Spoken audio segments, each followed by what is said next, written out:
Hey guys, can you hear me? I assume so. See the chat. Mic is low. Can you guys see Yeah, me I hear now? you, man. That's better? Okay, awesome. All right, let's do it. All right, yeah, so I won't be able to see the chat, so just,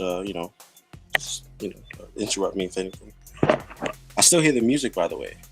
I don't know if that's on purpose. Okay, there we go. Thank you, DJ. All right, so yeah, man, welcome. BIC, thanks for even having us. It's always a pleasure to work with you. So today we're kind of going to talk about kind of like how we got here as a range. We are the Georgia Cyber Warfare Range, um, and we're going to talk about how we kind of got here. You know, some of the challenges we had to face while even building a cyber range. Right? What does that even mean? Kind of like and we'll also talk about our impact on our community.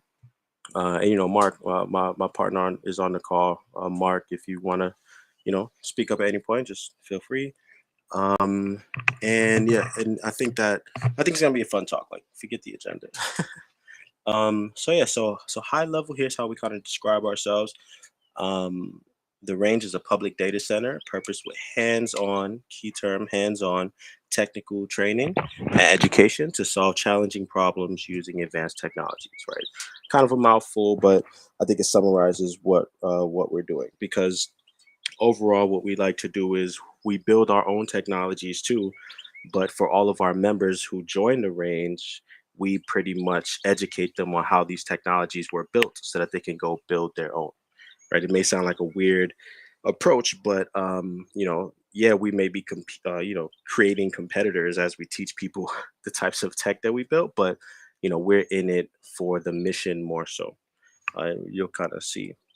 So here's the problems that we saw in the space. So this is a little background.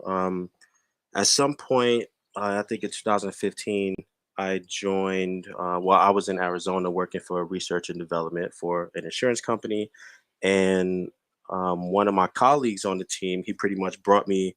He kept telling me about this place where it was like a cyber range that you could like go to. I had no idea what that really meant, even though I was a pen tester at the time, hobbyistically. Um, and so one weekend he took me to this Arizona cyber warfare range, and you know, it just changed my whole life because it showed me that wow, there are places that feel like maybe how a homebrew computer club felt back when Steve Jobs and Wozniak was doing their thing. But it was just a place where it was a physical data center where I could go and learn how to destroy technology mainly because they really didn't teach how to build technology unless you were like trying to build, some weapon or something like that, right? But super humanitarian. First time I ever went to a place like that, right? And I got really cool with the founder, still am to this day, and it really changed my life. And so, um, once I really started going deeper at that range, I was telling the owner, when I ever go back to Georgia, me and my colleagues, we want to start up one there. And he told us, whatever you guys need, you let us know, and you got it. And so, he's been a direct mentor this whole time, and he actually founded the National Cyber Warfare Foundation, and so we have a direct partnership with them. And that helps us with connections, like job placement stuff. That helps us with equipment, right? He also has a high ranking role at one of the largest computer manufacturers on the planet called Tech Data, but that's a whole nother couple. So, anyways, the reason why we wanted to bring this back to Georgia is because we saw a few problems here. We saw that people, and this is generic, right? But we saw that people don't have access to resources and community to gain hands-on experience or knowledge. We also saw that there were more cybersecurity jobs than qualified candidates, which is still the case. It's probably even increasing the difference between them. And we also saw that children lack abundant resources for dedicated advanced tech programs. Then we also saw that businesses lack access to localized cyber services. And that's not to say that there aren't any cyber services, right? But if you look around the world, you see like these computer shops where you could just go bring your computer somewhere if your computer has a virus, and then those guys would just repair your computer. It's kind of like an interesting service, right? But that doesn't really exist for cybersecurity. And then lastly, we saw that And more importantly, we saw that there were no publicly accessible cyber ranges in Atlanta, Metro Atlanta to be specific. If you guys are familiar with Georgia, you know that there exists something called the Georgia Cyber Center, which is a hundreds of millions of dollars, if not billions, dollar facility that was funded by the state mainly, and it has a close relationship with, I think it's Augusta State College or something like that. But it is open to the public. However, if you live in Atlanta, it's 3.5 hours away.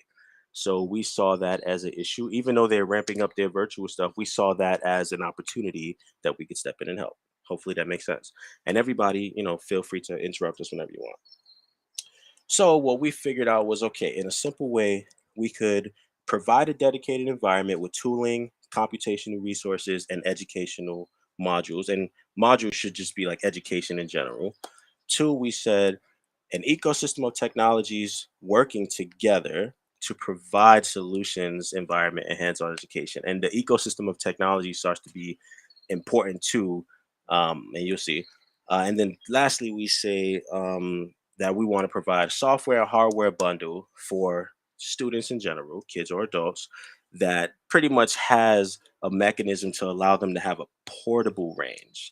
And you guys can kind of see what that ends up becoming. It's not like a Sega Genesis, right? But this idea of being able to take home something to your house, because not everybody has an equipped computer, which is interesting, and some people doubt that, let alone kids, right? So anyways, it's kind of like our fundamental philosophy as to what problems we saw, why we started the range, and then you'll kind of see what it's blossomed into, because this is when we first started. um, and this is back in July. The last metric there is July 1st, 2021. So these memberships are actual people, because we don't really do any marketing. We just do talks, right, or workshops, and then occasionally we, like, people who are in the audience, they say, "Hey, I want to actually be a member," and so they kind of reach out to us. And so now I think we're at 161 membership requests. And so the interesting part is, for everybody in the audience, here's a gem. If you request membership, we pretty much automatically make you a free member, and you can pretty much get everything that we offer for the most part if you hang around long enough with our free membership pool. Because you'll see later on, we started a for-profit, but we also started a nonprofit too, because this work feels largely humanitarian. We don't ever really see ourselves, and I'm just gonna say this, Mark, you may hate me, but we don't really ever see ourselves becoming, $1 billion corporation. This is the mission that we're on with the Georgia Cyber Warfare Range, is just way bigger than capitalism, we'd say. Um, so yeah, but this is a key metric for us, right? How many members are we having? Yeah, we start measuring engagement and stuff after that, but membership requests and memberships in general, those are two metrics that we hold closer. So yeah, this is old metrics, blah blah blah. Here's our team. You see a common denominator across the faces. I'm engineering. Pretty much all of us are engineering, right? Kyle is more creative, like PR, planning, strategy, etc. But the rest of us are engineers. We got Marcus, Naeem, and Isaiah. And we are actually the people. Oops, we're actually the people who ran Neurocode for the last decade as well.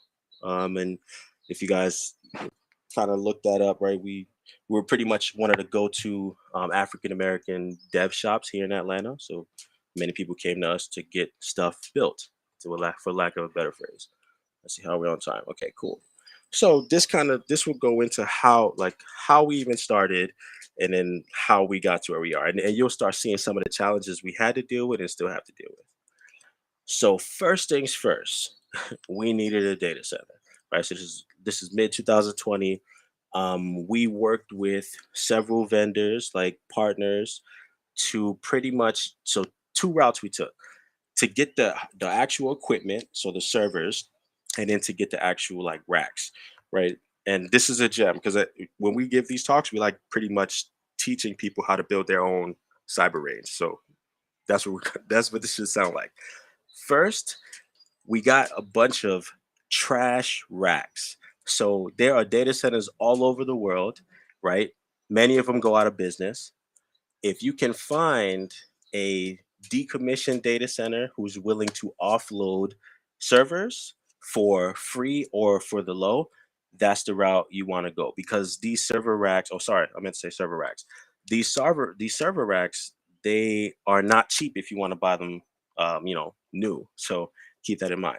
So pretty much what we did through our partnership, we found racks that pretty much weren't being used, and they were stored in like the back of a warehouse, and they had mud on them, right? So we pretty much turned one man's trash into our treasure, which is interesting. But so the servers all are refurbished and used, right? So those aren't actually trash, right? So working through partners, we're able to acquire those too. So we started off here with, we have 26 servers here and then 5 server racks. So here's a picture of some of the servers, right? The different server models. We have like Power Edges, we have some Dells, we have different model Dells. We have like we have one like huge beefy gaming desktop, that old gaming desktop that we use for like malware analysis. But all of these are blades, standard, like 2, 3, 4, 4 U's. I don't know. A U is a measurement on a rack. It's called a rack unit, pretty much. So the racks that we have are pretty much all 42 U's. So this is all like equipment, right? So we had hard drives donated to us. We had, I'm saying we really have hard drives for years, which is crazy. And a bunch of other equipment like monitors, mouses, etc. Pretty much all things that either weren't being used or barely being used. So and you'll kind of see this transition. So here are the actual racks, right? And you see they pretty much don't look new, but we don't have any close-ups. Maybe we should, Mark, put some close-ups of the mud that we had on them. But yeah, I think they were in the back of warehouse. Like I said, it rained, it had mud on them, etc. But trash, right?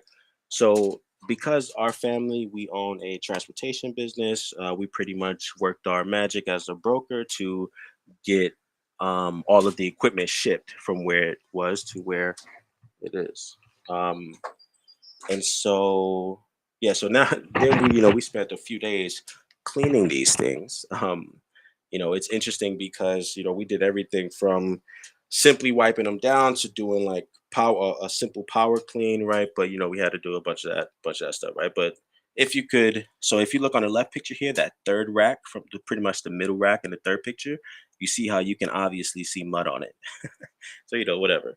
But yeah, so we had a camera in there, just pretty much recorded ourselves cleaning it for days, right? So here's what they ended up looking like after. They don't look like trash anymore, but it looks humble. So pretty much we started with 5 racks, and we up until this point we actually never increased above 5 racks, but we do plan to in the future. Okay, so then the fun part started happening, and this was probably maybe 1 month. How much? I'm good on time. Okay, this is probably like 1 month after we got everything, kind of setting everything up, and really the cleaning part. We were looking into different methods to make the racks not hideous, etc., because we didn't anticipate, members coming actually to the physical location. So yeah, at the bottom there is a picture of me and Mark pretty much installing one of the servers in the racks, right? So on top, if you probably can't see, but on the left top picture, you see a picture of a switch up there as well. So we have a handful of switches. I think at this point every rack has its own switch. But you see on the picture on the right there, that's showing the model. Got a Power Edge R710. But you also see both of those hard drives. There's 6 hard drives in that server in total. There's 2 terabytes per drive, and then we have backup drives for years, which is crazy. So through all of these, I think the point here is through all of these like partnerships and just thinking through how to turn quote unquote trash into our treasure. We were able to actually pretty much get a lot of firepower, if you will. So we have a bunch of cool stuff. And it's not even getting into what is on the servers, right? We'll talk about that later. So but yeah, so this is simple maintenance. And for those of you who are like server admins and stuff, this was pretty much us like resetting all of the RAID configurations, right? Getting into BIOS, pretty much changing everything in the BIOS, right? And one thing, just a little tech gem. One thing that we had to do was pretty much make sure that all of the servers that we were going to use were maximizing the drive space through the RAID controller. So once after you configure the RAID configuration, once you install the OS, which in these we were choosing different versions of Ubuntu, the default Ubuntu install doesn't maximize the disk space. So like, you know, simple things like that, right? It's just a bunch of server admin things. I think if you're not a server admin, it probably sounds boring, but it is pretty much fun stuff because you're pretty much configuring your quote unquote, you know, weapon if you think about cybersecurity in a war sense, right? But anyway, so yeah, so we did all that stuff. That took a little bit, I think, set up because we I think we ended up setting up 14 servers at the time. And so I think that took a few weeks for sure. Even to this point now, we're still not using all 26 servers. So that says a lot, right? Especially to the BIC team, because we're talking about, you know, the whole infrastructure convos, right? That should tell you you really don't need that much. But so the last part here is, you know, our family, you know, we run a lot of stuff out of this facility from a transportation perspective and technology.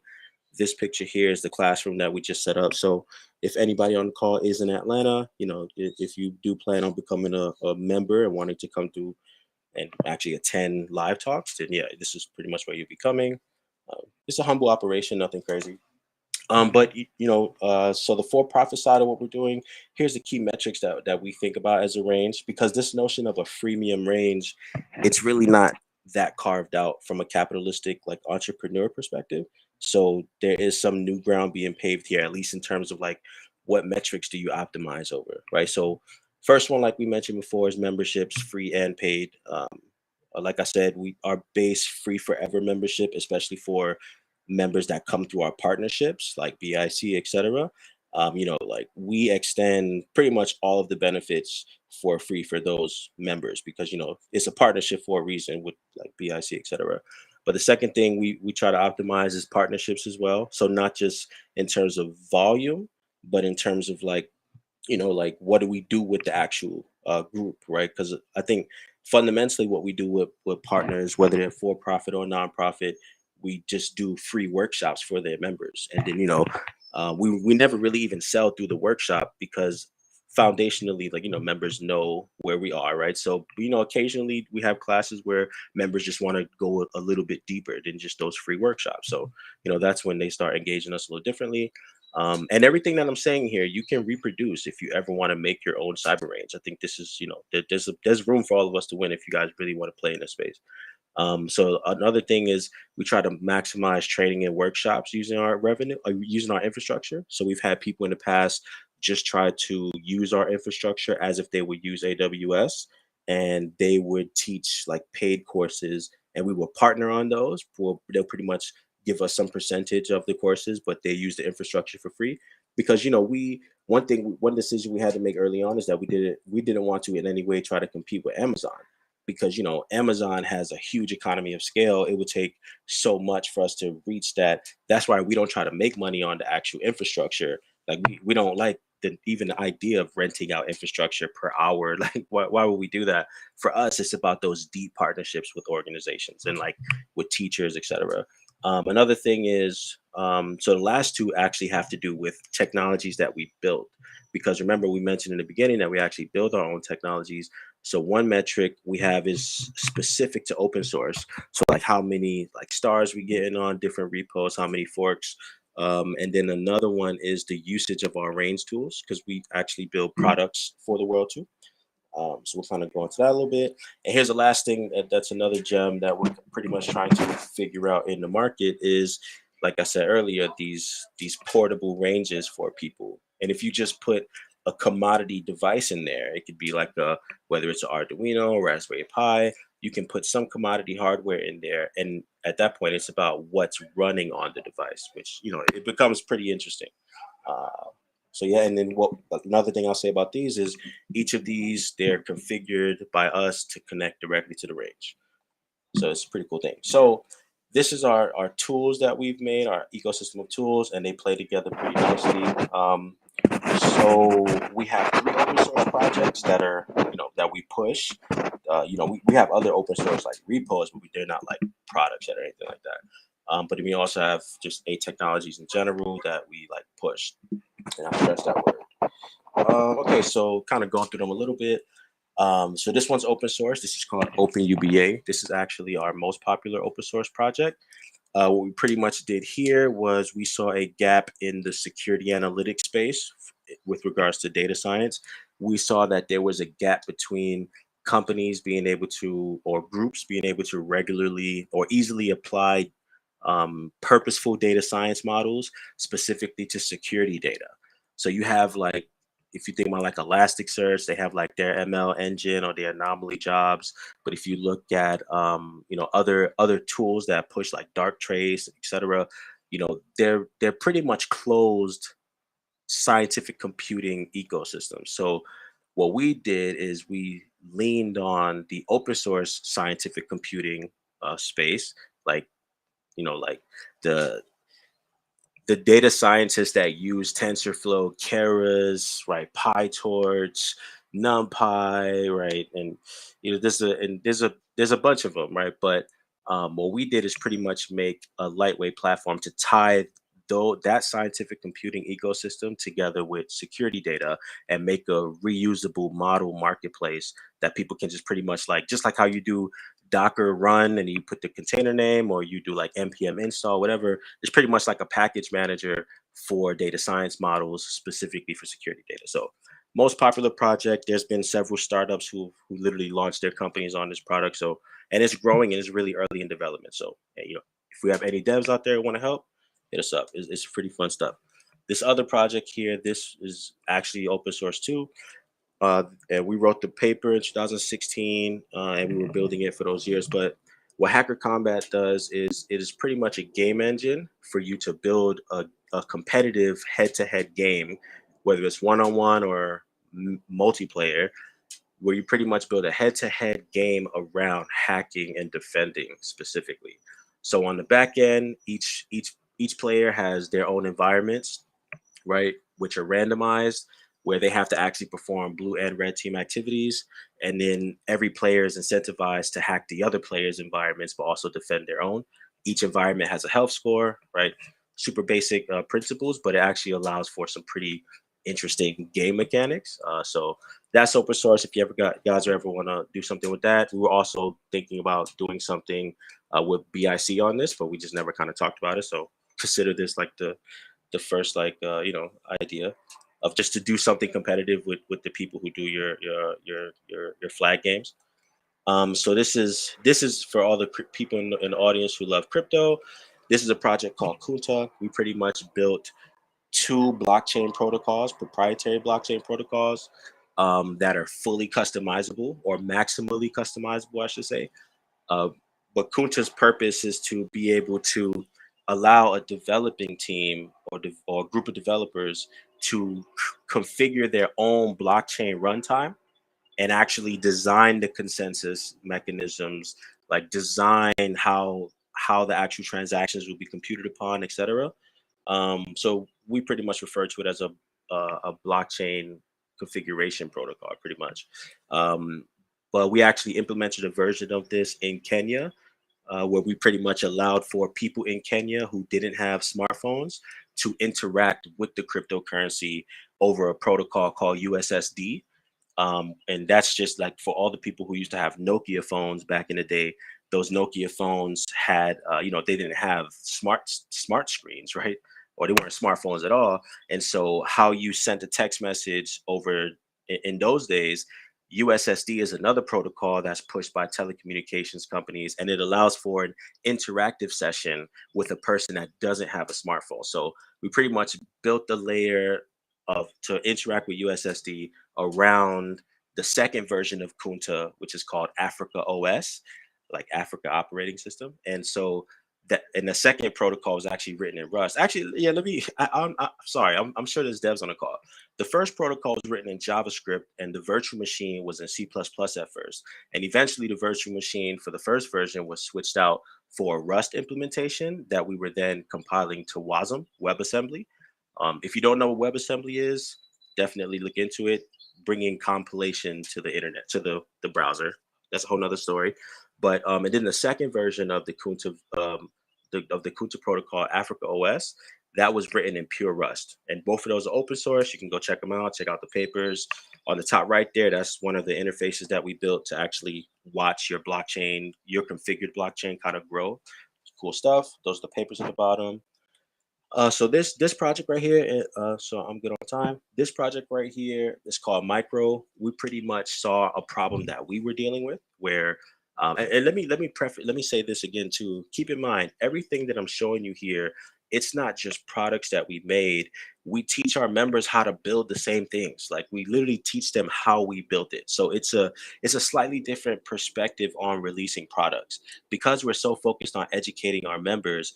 We build the products that are, people may look at quote unquote advanced technology, but then we demystify it all by teaching our members how we do it. And thus why we lean on open source really heavily. So anyways, so this product here though, this is called Mycro.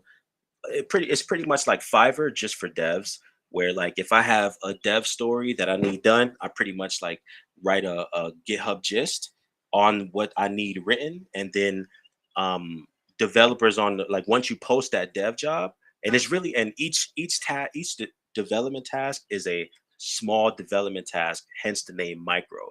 So like if I need someone to change the CSS on my site or something like that, or I need someone to write me a small HTTP server with 2 endpoints or something like that, that's something a dev can do in like hours, right?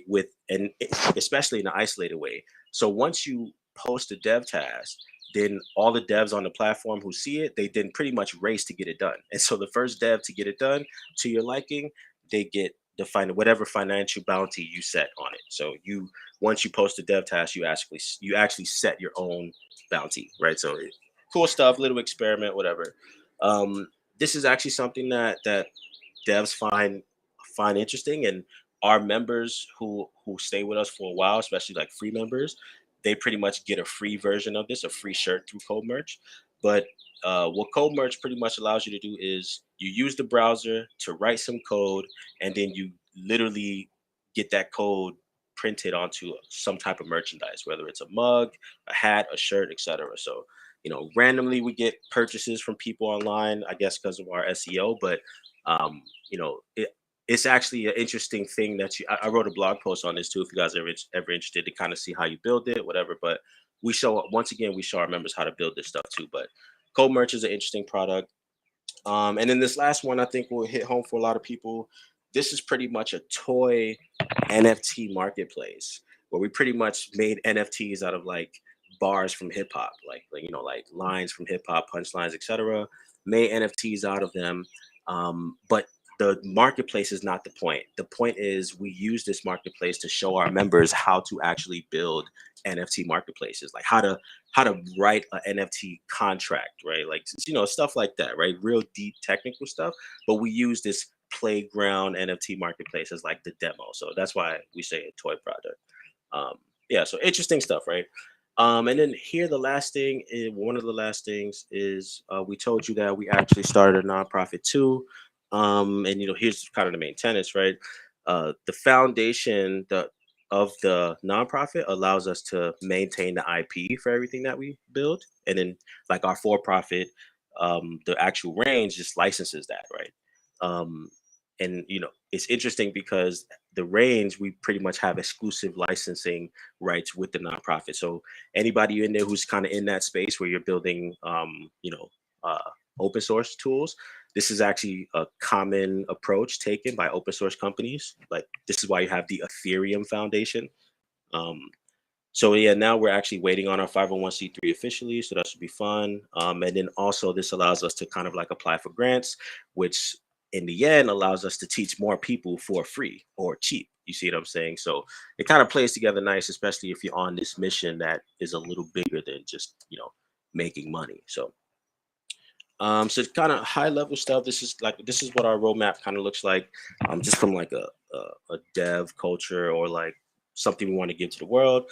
So we always want to advance our tools that we have at the range because this is a public talk, we didn't want to get into this, but the infrastructure that we have at the range, we're actually looking to open source that too, just so that other people can kind of spin up their own ranges. But we always want to advance that. We also want to keep making content around what we're doing. This whole idea of gamifying cybersecurity, I think, is a big thing. I see many people playing in it. Always more training, more material for our members, free and paid. And then, we actually are looking to publish games on our Hacker Combat engine, so that should be fun. Always want to extend our open source tech stacks. Yeah, the hacker kit stuff like that, I think that we only scratching the surface on that, because this idea of giving kids some educational um computer at home. Well, first off, from a PR perspective, you're literally giving kids computers. Even though it's an Arduino or Raspberry Pi, that's a computer. And so, especially with a Raspberry Pi, kids can do a lot with that, right? So, good and bad. So you gotta be careful. But I think that we're only scratching the surface on that. One other thing that we've been doing is, so we've been pretty much storing a bunch of data on how our members learn, how our members actually how they learn when they're practicing something, like how they're inputting commands, how slow they're doing it, how fast, etc. So I think that there's a big data science problem that we could solve from that data too. So I think the future's bright on that. And this is the gem too, so hopefully this comes true. This whole hacker combat stuff, like, here's where we're actually going with it. We envision that there is a market to televise these type of competitions in the same magnitude that they do esports competitions. And this idea of we love this idea of a kid being able to grow up and see a glorified version of doing tech work. Like, we see James Bond movies. Hopefully you guys can still hear me because they're playing. But we see tech movies, James Bond movies all the time. We see like the guys with the coats in the labs, you know. But I think I used to look up to those people as a child, but they're not really the cool people in the movie. But I think there's an opportunity here to, if you're gonna go down the gamifying cyber stuff, you can really do it in a way that's pretty big if you did it right. So we actually do see that there's a market for that. Hence why we spent all those years building the actual game engine layer. We're probably going to rebuild it in the future too, right? Just that's just how things go. But I think there's something here. And then so here, lastly, I think this is a good segue. Thanks to the BIC folks, we have an opportunity to pretty much use the treasure that we helped, kind of clean off from somebody else's trash, and actually help power BIC's CTFs and the infrastructure behind the CTFs at DEFCON 30 this year. So, and I think that that's going to be amazing. And once again, thank you guys for even allowing us to do this with you. I think it's going to be fun. Anybody in the audience, if you're going to end up at DEFCON, definitely look out for that. And yeah, I think, at that point, we're pretty much open for like questions. And this is our email, info@gacwr.org. You can always Google Georgia Cyber Warfare Rage if you want, but I'll leave it on this slide so that we can kind of open the floor. And hopefully you guys heard everything that I said and I wasn't just on mute the whole time. But thank you.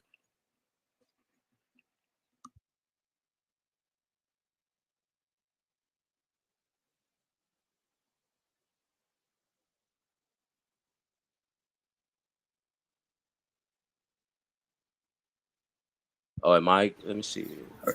All Okay, right. yeah. Well, thank you again, Marcus and Giovanni, for your presentation. Seems like a really, really cool system y'all have. So Oh, I'm, thank I'm you. personally excited to learn more about what you guys have going on. Yeah, But thank with you. that said, does anyone have any questions? If you have any questions, post them in the chat, and you can get them answered here. Yeah, and while we're, oh, I'm sorry, somebody's gonna talk. Go ahead. No, you got it. Okay. While we're waiting on any questions or whatever, so here's the main things, that because I know you guys wanted us to talk about kind of like activities that we have going on. Here's the two main things for anybody in the audience who's listening. I have no idea if there's one of you, 100, whatever, but two things, and both of them have to do with crypto. Okay. In the crypto space, people, especially people who can't really like code like that, they're going to push this idea of trading. Okay. They're going to push this idea of trading. And trust me, I understand it. I'm sure plenty, like, different people in the room has made more than $1 trading. That's still something that I think people, if you're into that stuff, right? I personally am. However, one thing that we notice is there's so much in the crypto space that gets glossed over because people keep pushing this idea of just thinking like a trader. And two things specifically. So one, there's, in the crypto space, there's something known as DeFi, right? I'm sure everybody know what that is. But there are certain, like if you know how to code specifically, and in this situation, I'm really talking about if you know Solidity, which is the programming language that the Ethereum virtual machine runs the bytecode from. If you know Solidity, there are mechanisms in DeFi that you can take advantage of that allow you to do something a little differently than trading. Like for example, in the DeFi world, there's something known as a flash loan. And a flash loan is a loan that I can take out with zero collateral, and I just have to pay a premium on that flash loan, and I have to pay it back within the same exact transaction. And there's no real equivalent to that in the traditional finance world. But the cool thing about it is, if I can identify a play in the crypto world that I can make right now, I can take a flash loan out for free, minus like me paying some gas. I can take a flash loan out, not for free, sorry, but for 0.0009. It's actually 0.09%, but when you convert it, but I could take out a flash loan for that premium, which would be on $1 million, I'm paying $900 premium. I could take out a flash loan and make that play and actually pay back the flash loan and use none of my own money and no collateral, right? But I say that because the only reason you can take advantage of that is because of you knowing how to code. And what does this have to do with cybersecurity? I'll tell you. Hackers all over the world are using flash loans in something that they call economic attacks, where they'll take out a flash loan and artificially crash a price or boost the price, and then make a arbitrage play on top of that artificially manipulated price. But that's one thing, right? And the requirement for that is knowing how to code. The other thing in the crypto world that I want everybody to keep in mind is this notion of a bug bounty. So this is cybersecurity talk. So everyone should know what a bug bounty is, right? Some vendor paying external hackers to hack their stuff or try. And if you can, they'll reward you financially. In the crypto world, especially in the DeFi world, you have the biggest bug bounties that have ever been seen in history. Like you have bug bounties, you have bug bounties that are like $10 million per each bug. So once again, you have to know how to code. And not everything on the bug bounty side is Solidity. Like you can have bug bounties in Rust for like Solana and stuff like that. So the computer science fundamentals is important there still. But the point is that those two ways are ways to make a boatload of money in crypto that require you to know how to code, that has nothing to do with trading. I mean, minus maybe some arbitrage stuff, right? But if you're doing arbitrage in a smart contract that's atomic, I'm not like racing, I'm not racing to do that once my transaction gets picked up by a miner. So, anyways, without going too deep into it, I just really want people to kind of walk away with this idea of the DeFi space and programming, and this idea of bug bounties in the DeFi space and programming. And it's really bug bounties in the crypto space and programming. But, there's just a lot of ways to make money out here, right? And it all has to do with cybersecurity. So, I don't know if we had any questions come in, but hopefully someone got a gem out of that.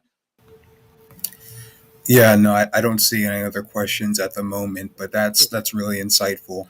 Um, I did see actually a few people asking about how to join. If you guys look in your chats, you should see a link to join GACR, GACWR. Yeah, it's not the I'm a easiest join. acronym. We know. Yeah. Um, but anyway, yeah, check the chat. You should be able to see. Oh, we have a question now. Okay. Where can we look for the gamifying cyber stuff? Oh, yeah. Okay. If you go to hackercombat.org, that will lead you directly to the open source. And that's older open source code, but it still works. If you find a bug in it, just create an issue, we'll fix it. But I would say also look out for another version that we're gonna build this year. We already started, so it's just about getting it ready to kind of put out. But you could still use the Hacker Combat V1 stuff that's in GitHub now. Yeah, and I think one of these days we may want to give like a more modern demo around it too. But I think in the future, that's where the real bright stuff is at, because we want to do like live events doing that. And it was funny since we're even talking about DEF CON. Once we wrote the paper and released the open source, we actually applied to DEF CON for a talk, and they rejected us for a talk, and all of their feedback was about how we should have submitted it as an event, and how they would have loved to see this as an event at DEF CON. So it's interesting that that they even said that. So one day, right? But for us, all these years we've just been spending laying the groundwork for what we're trying to do, because unfortunately it's just not something we could just go buy off the shelf that gives us all of the foundation for the range, because the mission is pretty big, teaching people how to do these things in tech, and it's going to steadily evolve too, so because tech moves so fast. Okay, great. Next question. Does your organization teach/train on code within your organization? So basically, do you On teach people how to code. code? Oh yeah, of course. That's one of the fundamental things we teach.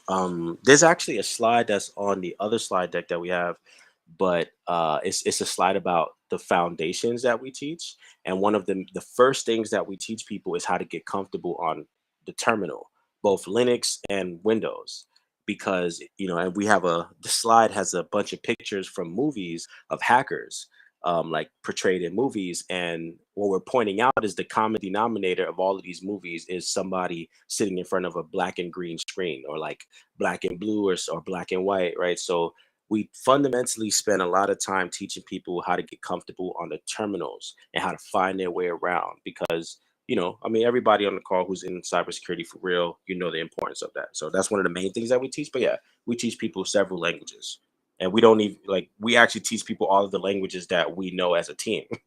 So the more languages we know, the more we'll teach people. But we know like 15, 16 languages amongst all of us, and our team is pretty small. So Great, great. Do you guys have a cyber range in Augusta? I no. assume Augusta, Georgia. Yeah, so that's the Georgia Cyber Center, which is state funded. Beautiful facility, by the way. If you're close to it, definitely go for sure. And we actually hope to build a relationship with them formally in the future. But you know, a whole reason why we popped up is because how far that is from Metro Atlanta, and there's a whole market here that's not being tapped into. So, but yeah, we love what they're doing there. They contribute to open source as well. So ours is in Metro Atlanta. So just to make that clear. Metro Atlanta. Got it. Yes. Is there a tutorial on how to use you all's range? Yeah, actually, these are great questions. So once you become a member, if you just request membership, we'll bring you in.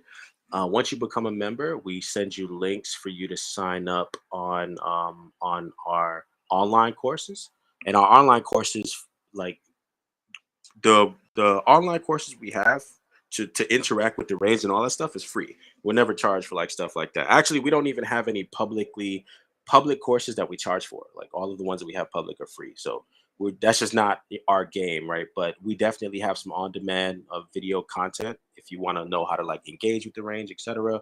And it's shot in our VR format as well, so it's actually pretty engaging. But yeah, I would say just sign up as a member, and we'll get all that stuff to you. And I would say if you're really interested in something, put it in your application and just kind of let us know so we can field that as it comes in.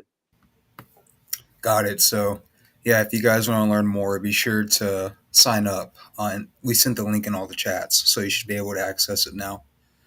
Awesome. Does Thank your you for that. org teach cybersecurity awareness? That's actually something that we want to. I mean, we talk about it when we're teaching workshops and stuff, but we don't have any dedicated curriculums to that, because we don't really target enterprise like that. And even if you're not targeted enterprise, people still want to know about cybersecurity awareness, because protecting themselves, right? So I think from my perspective, we teach it in an off the cuff way, but maybe because of that question, we should put together some formal curriculums around that. But to us, we try to teach hands-on things first, and I think that the cybersecurity awareness, the way we teach it, it comes along with the hands-on learning. You kind of just like building that up too, even if we don't have a dedicated curriculum for that. Because while we're teaching you how a certain attack works, it's actually teaching you how to make sure that maybe your site isn't susceptible to that. So kind of go hand in hand, but maybe from that question, we put together some dedicated curriculum just to that. Okay, great. Let's see. Can you talk more about the adult hack kits on the sign up page? Yeah, for sure. So the way the hack kits work, right? Mainly, we have these configured or custom and provisioned Raspberry Pis with a custom OS on it, right? Built on Linux. Um, and what we pretty much do is we set up a few daemon or services on there that connect to the range on boot up, right? Assuming it has a network address or assuming it has network connection. But then what we pretty much allow ourselves to do is have a installer on the device that puts actual like educational material onto the device itself, right? So, but you should just think of it like a package installer in general, because the same way I can put some educational device on there, I could put some software on there too to do something, right? So, but the connection and everything is arbitrary, right? But outside of that, there's really nothing magical about it, because the real magic comes from the content that's being pushed onto the device. You see, so it's kind of like growing as we're growing with, because to be honest, majority of our members don't even live in Georgia. I think we have members in Ethiopia, Kenya, New Jersey, right? So um, that I think started to become more important, because yeah, we can, like, people connect to our range from their computers, right? But some people who sign up, they actually don't even have a performant computer. So if we wanted to really do some interesting stuff with them, right? And we actually didn't demo our cloud platform, but we actually have our own like EC2 type of platform where you come in there, you spin up modules yourself and you train on them, similar to how Hack the Box work or Rangeforce. Same thing. Like you have a cloud range, but it's running on our infrastructure, not on AWS. So the whole infrastructure we walked through before. But hopefully that kind of answers that question.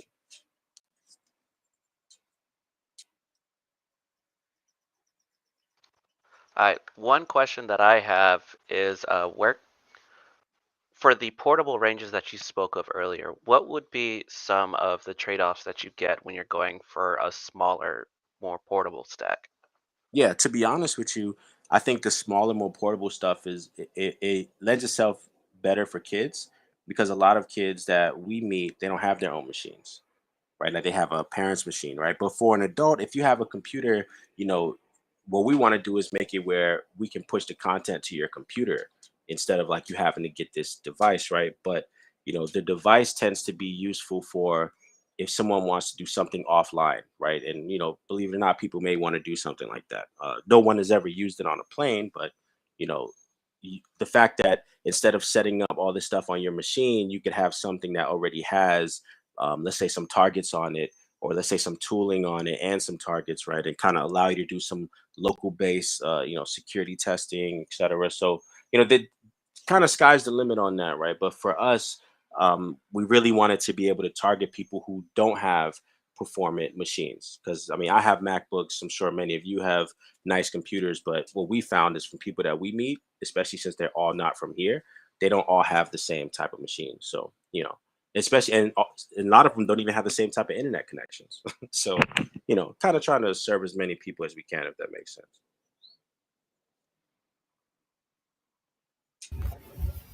Yeah, definitely, definitely true. I think we have one more question. I believe this is referring to the adult hack it or hack kit. Can you just go over again where people can get one? Yeah, for sure. So I would say sign up as a member. We'll send you information on that, and and you can access a lot of questions directly too if you really want to go deeper into it.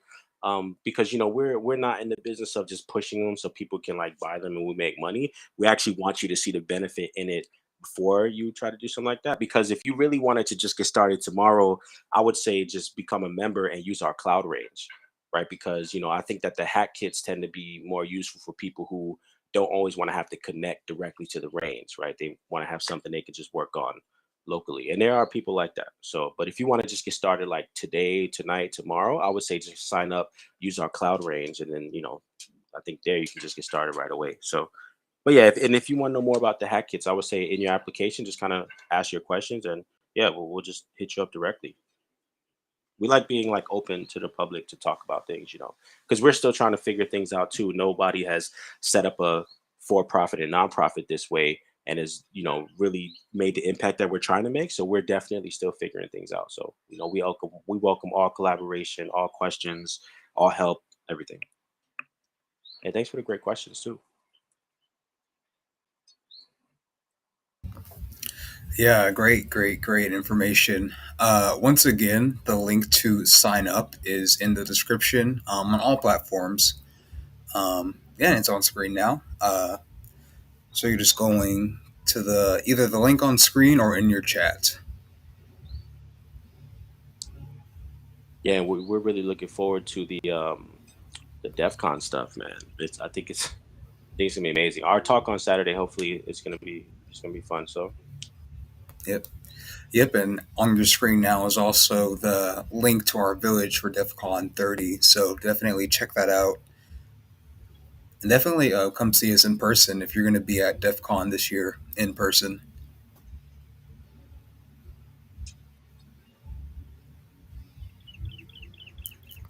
Let's see. Last call for questions. Okay, so do you guys offer a virtual environment or any type of support if people have questions about their kits? oh yeah, for sure. We have a direct Discord we have public Discord. We have like Discord servers for just people who become members. We have Discord servers for people who become private members. We have a Discord just like privately for people who have hack kits. So yeah, we try to pride ourselves on support, even though we're a small team, right? We definitely try to be there for when people need us. So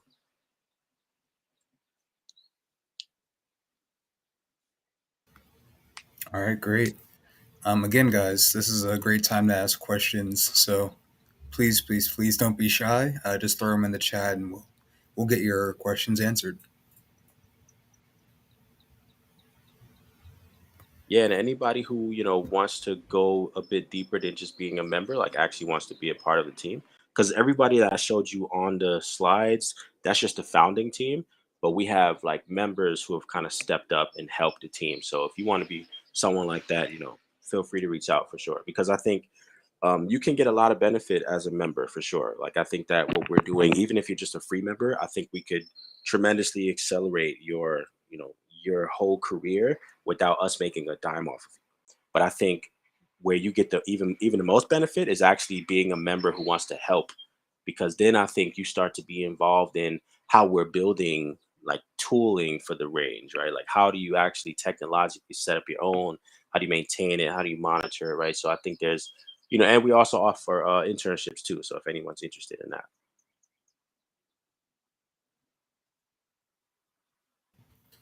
Okay, another question for you. Will you guys be at Afrotech this year? Specifically. Um, I don't think we have a plan to, but it would be cool. Maybe we should look into that, Mark. When is Afrotech? It's in November. Yeah, maybe we should inquire about that. Yeah, Big might possibly have a meetup as well. So if Yeah, you're not already in our in our online community in our Discord, please join us there so we can keep you updated. yeah, for sure. And anybody who ever wants us to do anything with your students or anything for a podcast or anything that you're doing, just let us know, right? We try to maximize our partnerships with the right types of people, right? So I think, yeah, anybody, whatever capacity you guys need us in, just let us know.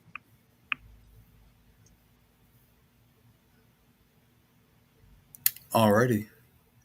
Let's see. Let me scan the chat one more time for questions just to make sure we didn't miss anyone. But I believe that's it. Nice. Thank you so much, BIC. We appreciate it for sure. You guys have no idea. We're grateful. And thank you for anyone who listened. We appreciate you too. Yep. All right, everybody. I believe that's it. So thanks again for joining us. Hopefully, you guys clicked on that link in the chat to join our friends here. And I hope you guys all have a great time on their platform. Bye bye, everybody.